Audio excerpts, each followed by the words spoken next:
سيد الكونين والثقلين والفريقين من عرب ومن عجم يا رب بالمصطفى بلغ مقاصدنا واغفر لنا ما مضى يا واسع الكرم هو الحبيب الذي ترجى شفاعته لكل هول من الأهوال وقتاحه يا رب بالمصطفى بلغ مقاصدنا واغفر لنا ما مضى يا واسع الكرم صلاة الله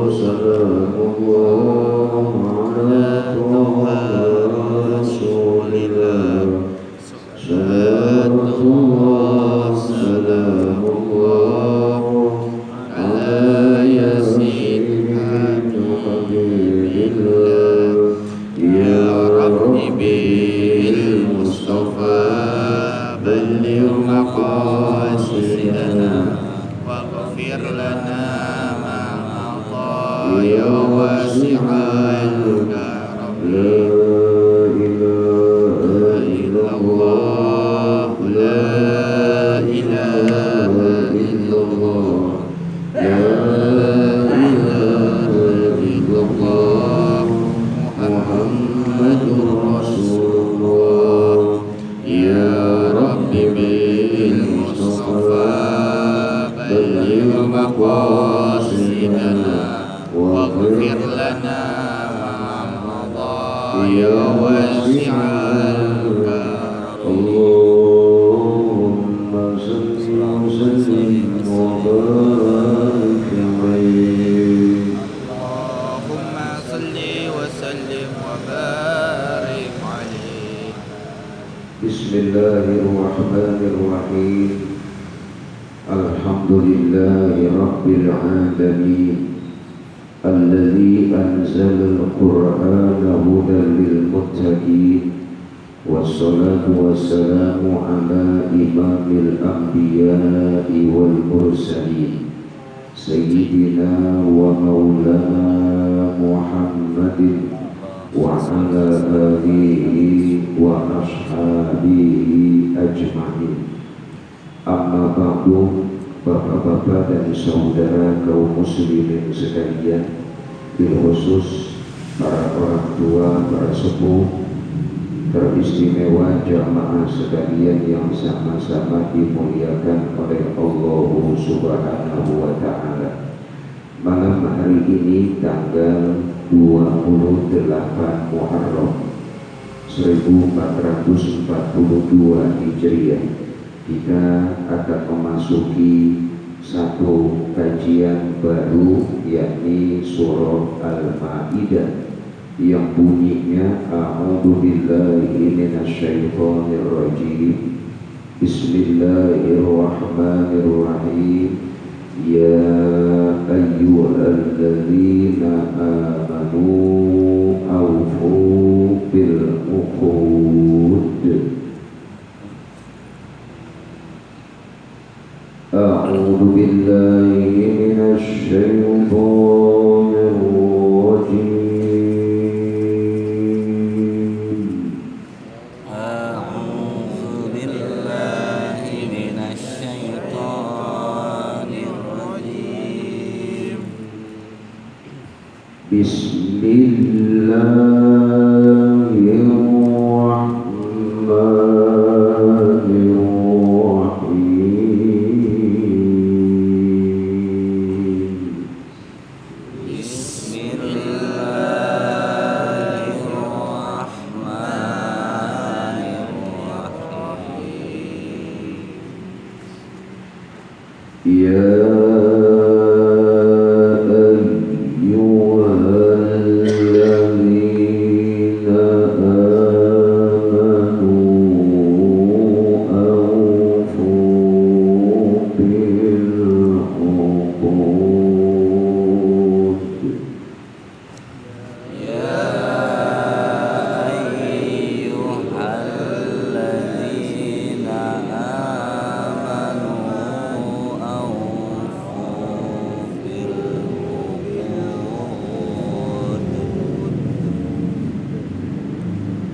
أحلت لكم بهيمة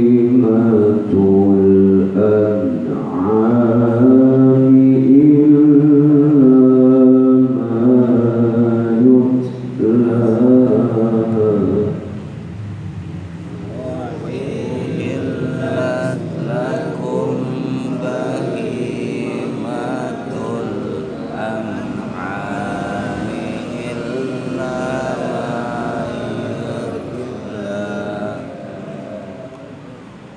إلا ما يتلى عليكم غير محل الصيد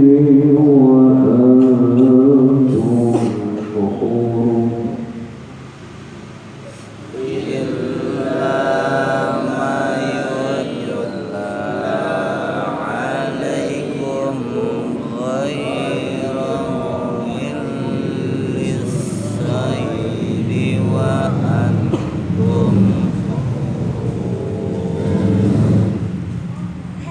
Inna Allah yahkumu ma yurid.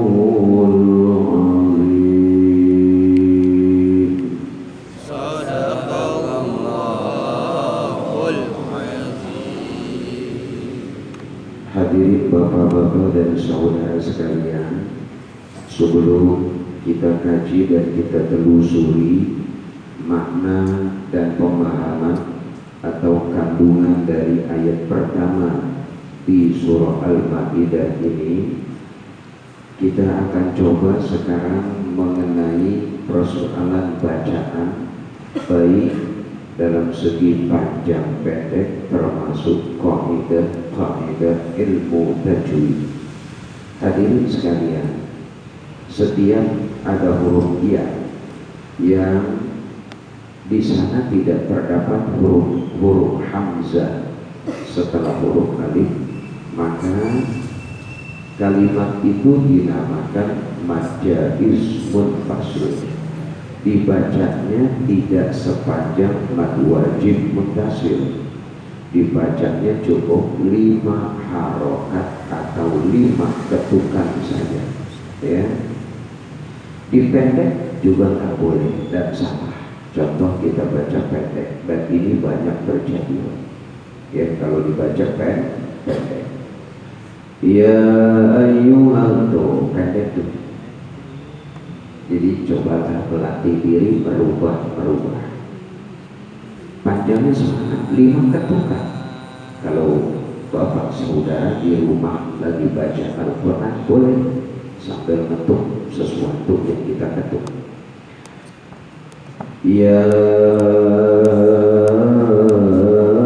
begitu. Jangan terlalu pendek, ya. Nanti kalau terlalu pendek nggak ikut kaidah ilmu tajwid. Kalau tidak ikut berarti khawatirnya kita ini yang diancam sama Rasulullah, rubba qari'in wa huwa mal'unun minal Qur'an. Berapa banyak orang-orang yang membaca, maksudnya qari'ul Qur'an, membaca Al-Quran, tetapi jika dia membaca ternyata dia mal'un, dilaknat, dikutuk oleh Al-Quran.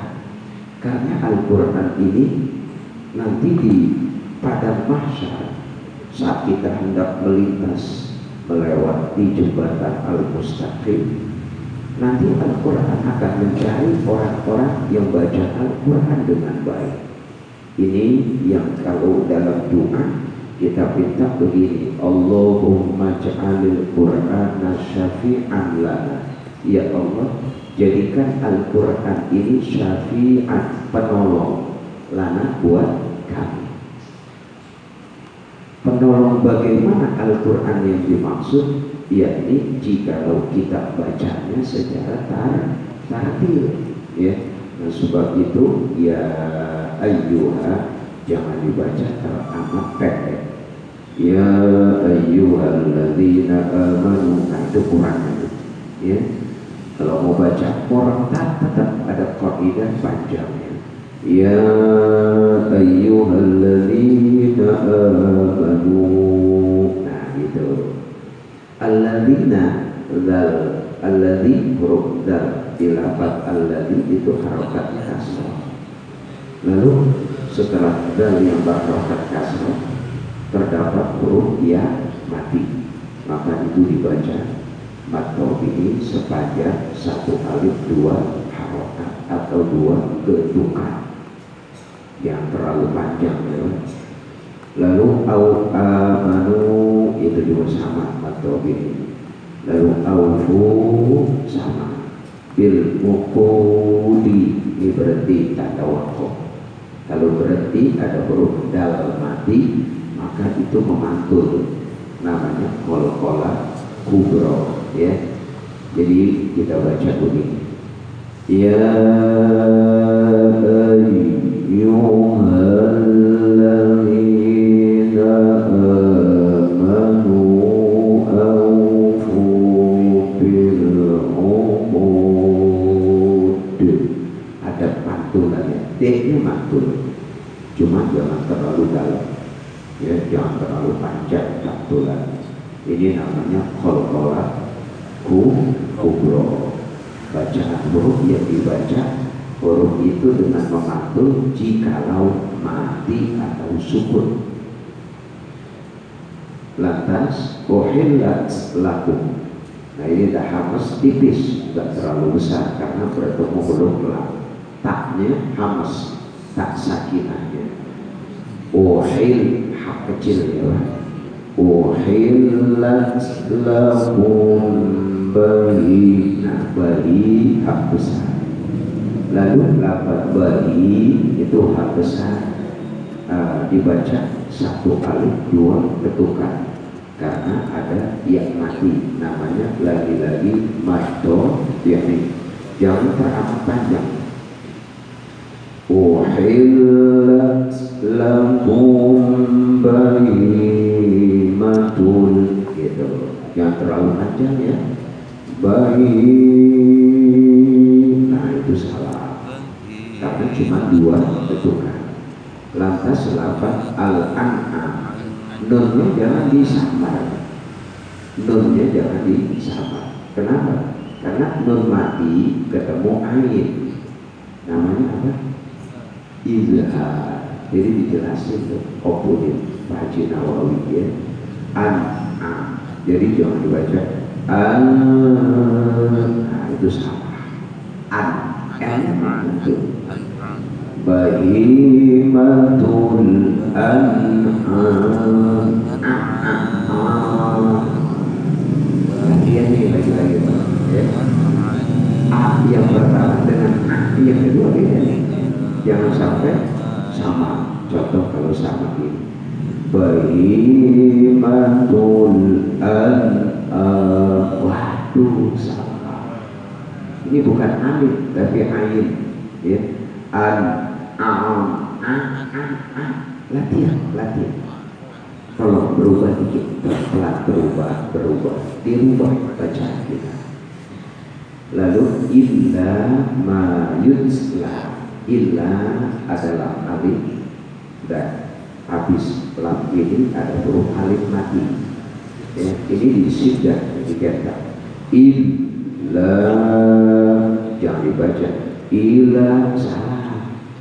L-nya dua, illa ma yutla alaikum, lagi alaikum, gitu.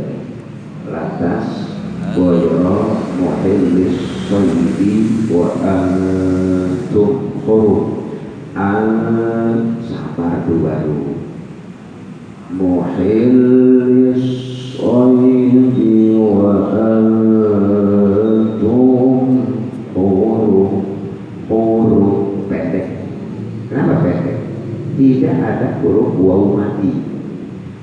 Di ro yang berharokat doma ini nggak ada wawu mati, makanya dibaca pendek. M-nya mantul, M-nya bingkong.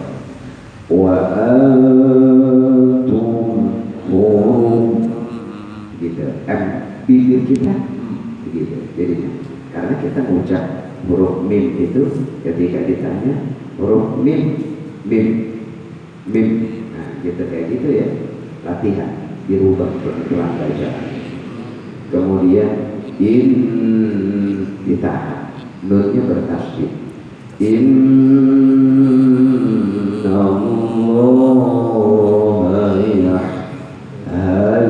ini dari H besar ke H kecil. Innallaha ayo latihan di rumah jangan sampai dua-duanya H besar. Kalau nggak latihan Mas Agus Parsono bisa jadi H besar. Innallaha yahkumu ma yurid.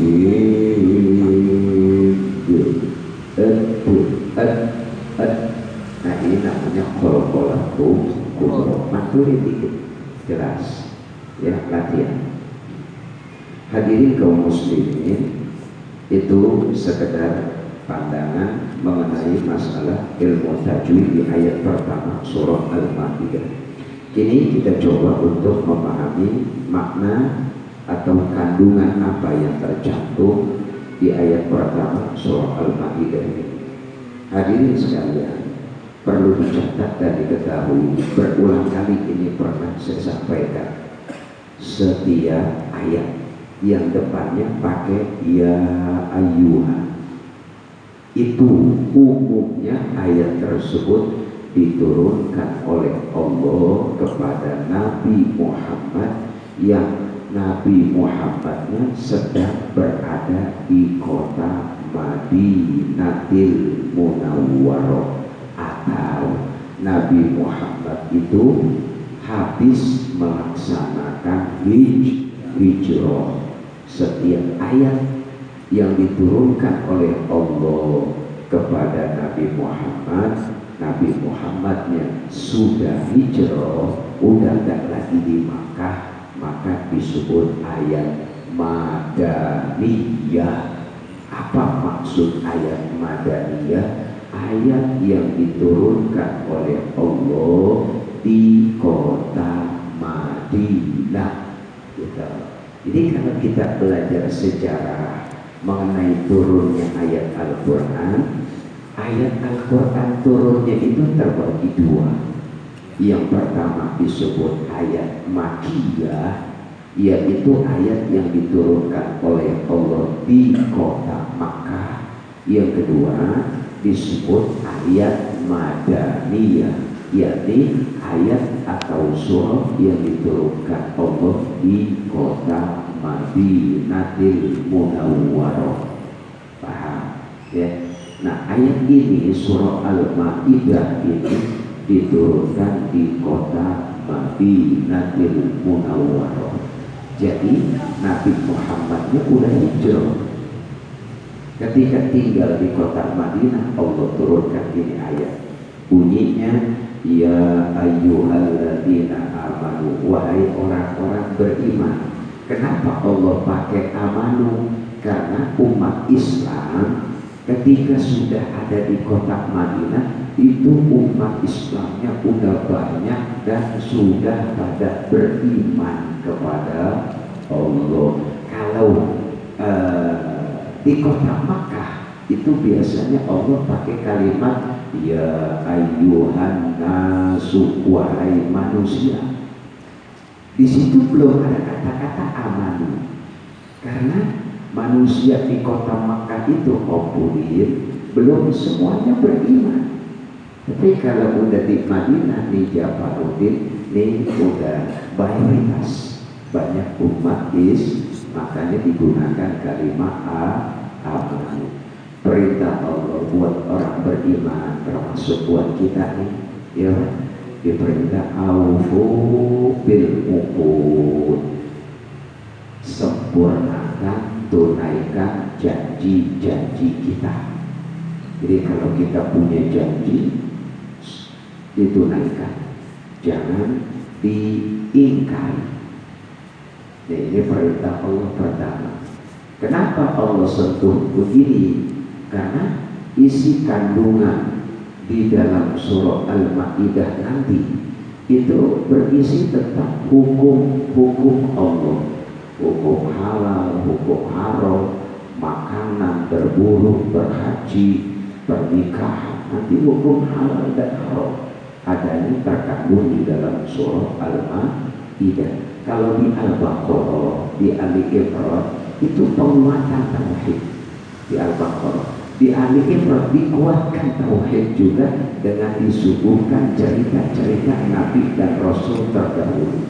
Begitu masuk surah Al-Maidah, surah ketiga ini, nah ini dimasukkan hukum-hukum Allah secara bertahap. Kayak model minuman keras, kayak model masalah posisi kita habis sholat, ya. Terus sholat itu bagaimana, apa yang dibasuh, lantas kemudian kalau kita habis hubungan badan, apa yang harus kita lakukan, itu diatur di sini, halal dan haram, hukum Allah di surah Al-Maidah. Jadi Allah minta kita komitmen sama janji kita kepada Allah. Apa janji kita? Islam. Apa Islam? Menerima. Allah punya aturan, kita terima. Allah punya perintah, kita terima. Allah punya larangan, kita terima untuk kita jauhi. Ya, nah maka masuk nih, lihat.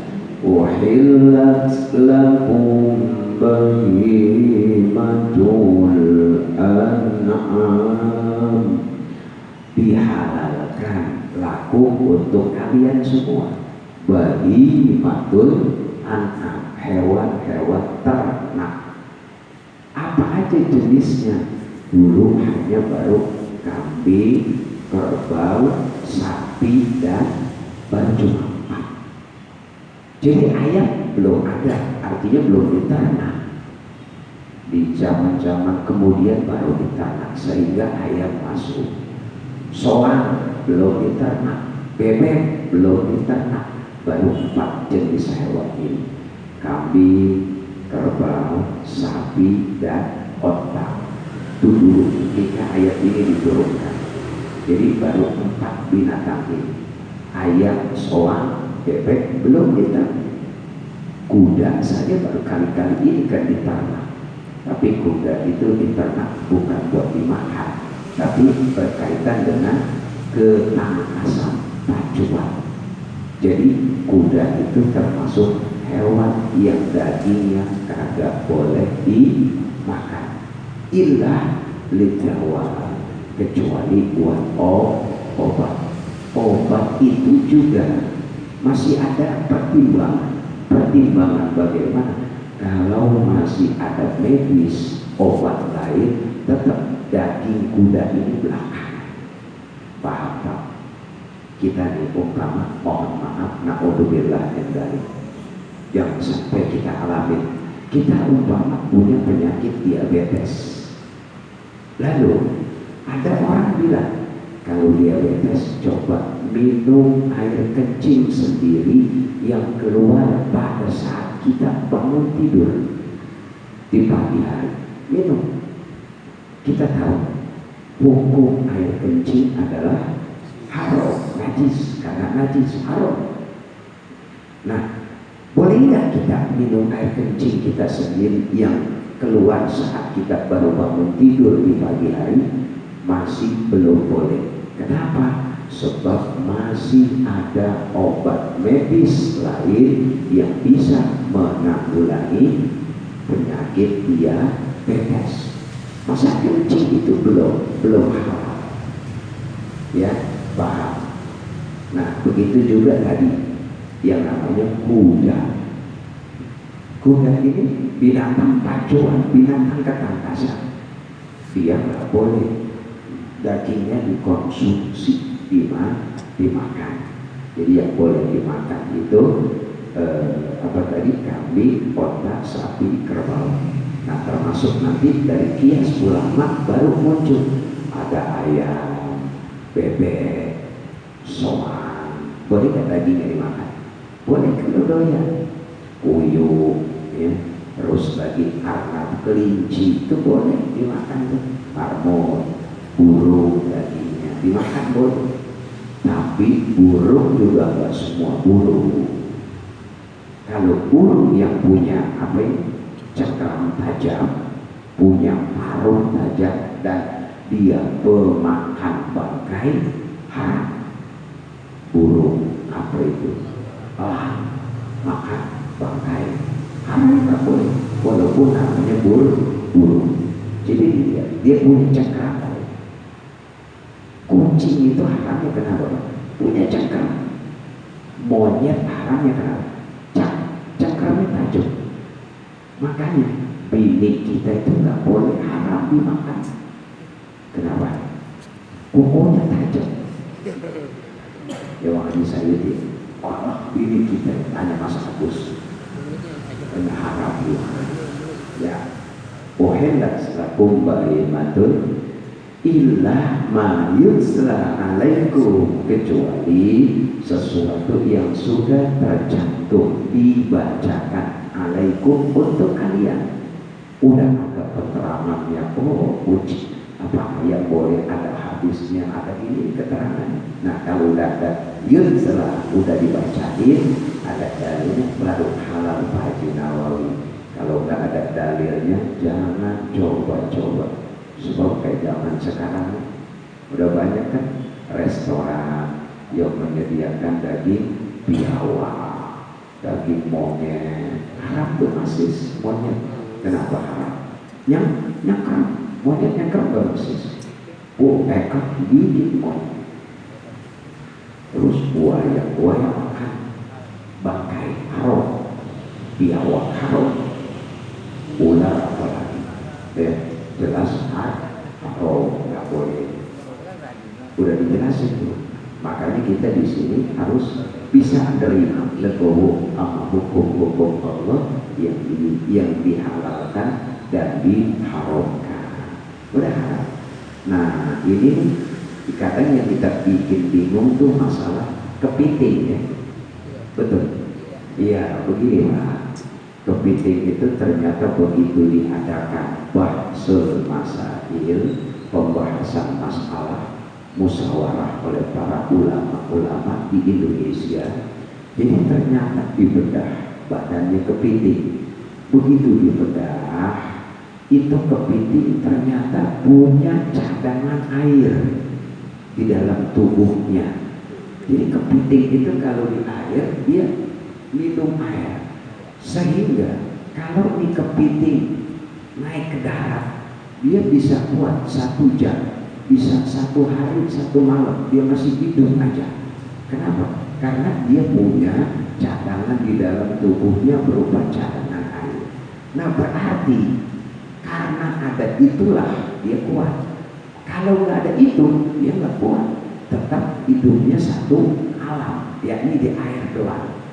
Kalau begitu sama persis dengan ikan.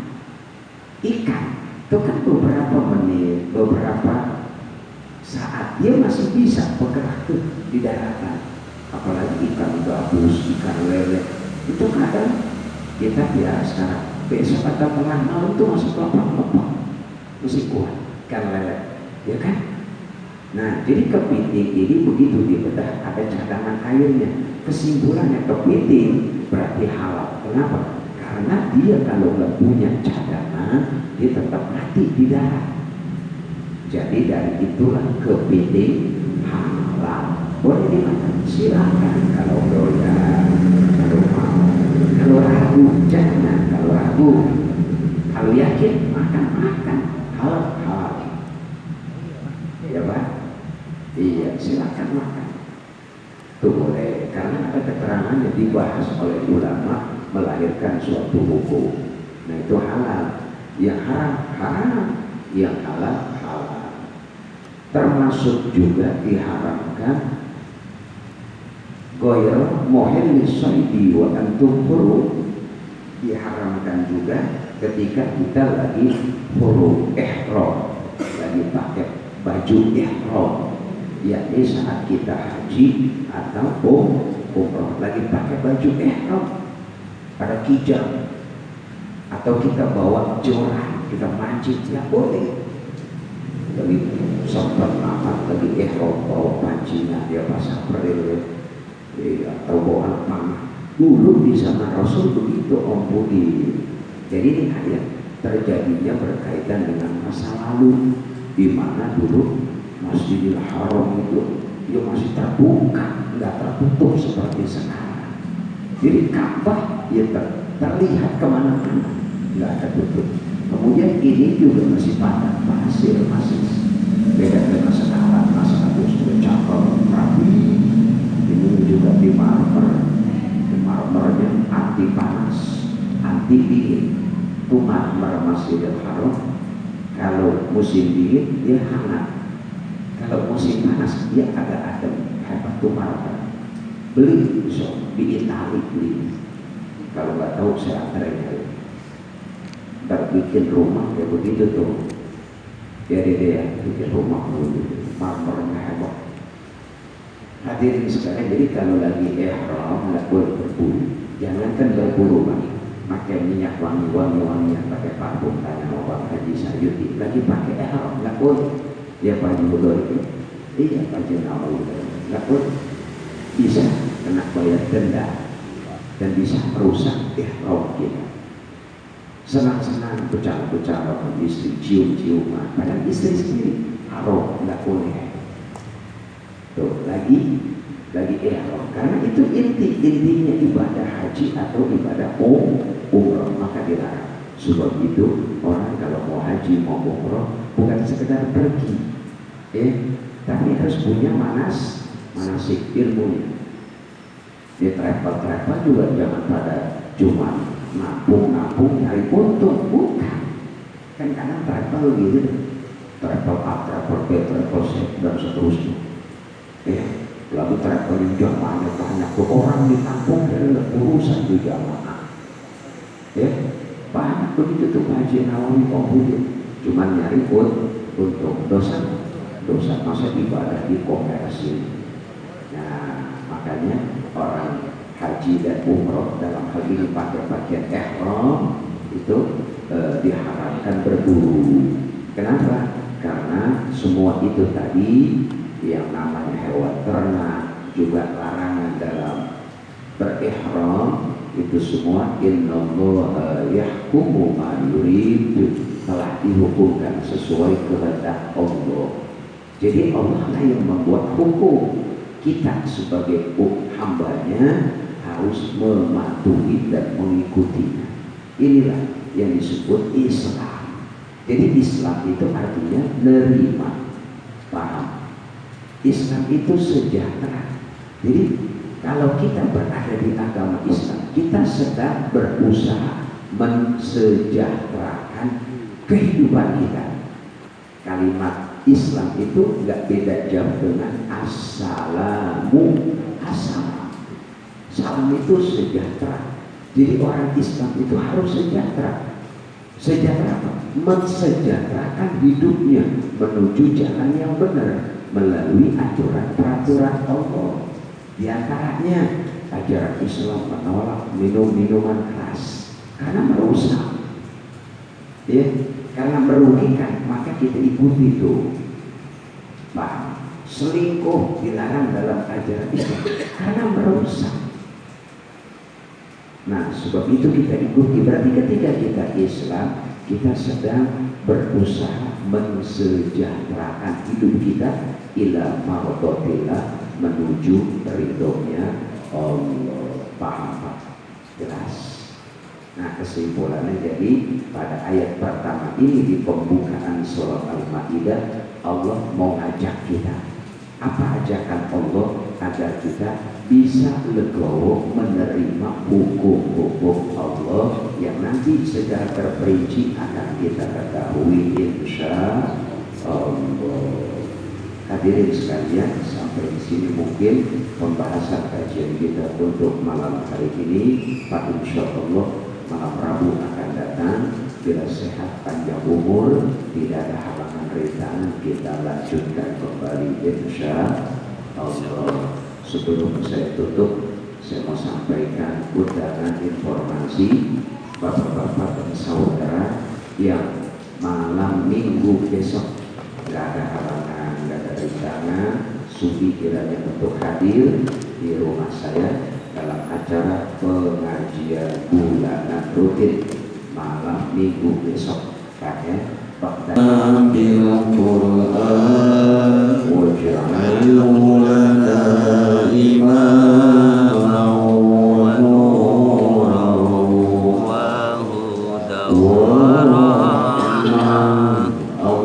Allahumma dzakirna minhu ma nasina wa 'allimna minhu ma jahilna warzuqna tilawatahu ana al-laili wa atrafan waj'alhu lana hujjatan ya